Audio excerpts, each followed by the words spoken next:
मूर्ख बगुला।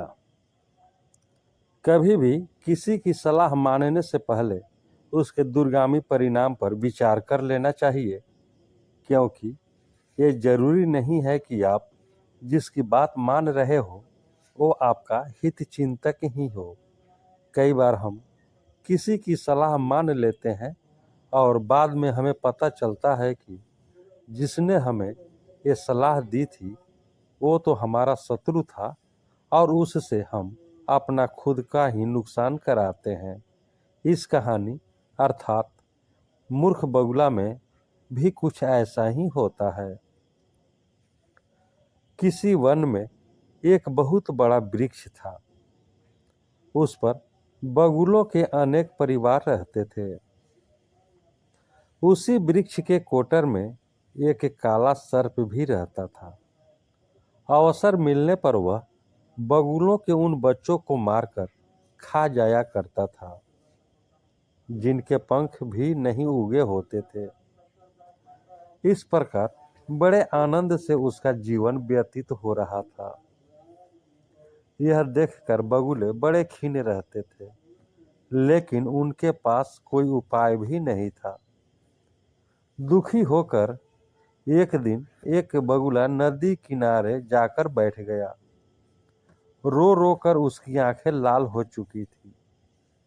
बगुले को इस प्रकार रोता देखकर एक केकड़े ने उससे पूछा, मामा, आज आप इस तरह से रो क्यों रहे हो?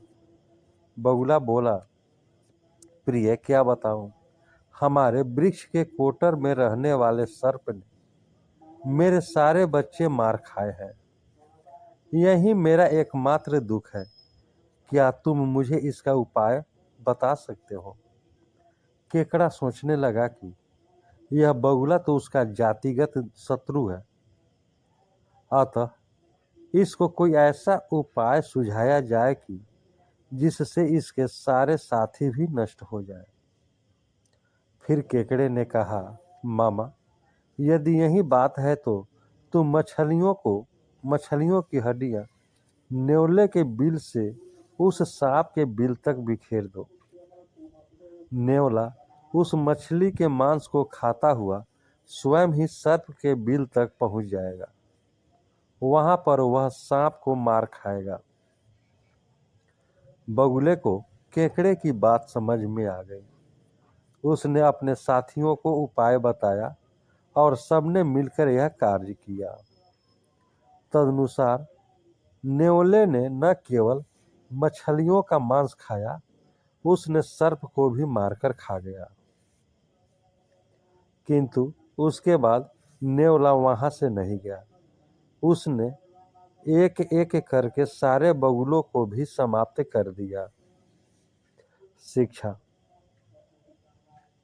इस कहानी से शिक्षा मिलती है कि कभी भी किसी की सलाह मानने से पहले उसके दूरगामी परिणाम पर विचार कर लेना चाहिए। वह जरूरी नहीं है कि वह आपका हित चिंतक ही हो। अगर आपको हमारी यह कहानी मूर्ख बगुला अच्छी लगी हो तो अपने दोस्तों के साथ भी शेयर करें और कमेंट में ज़रूर बताएं कि यह कहानी आपको कैसी लगी।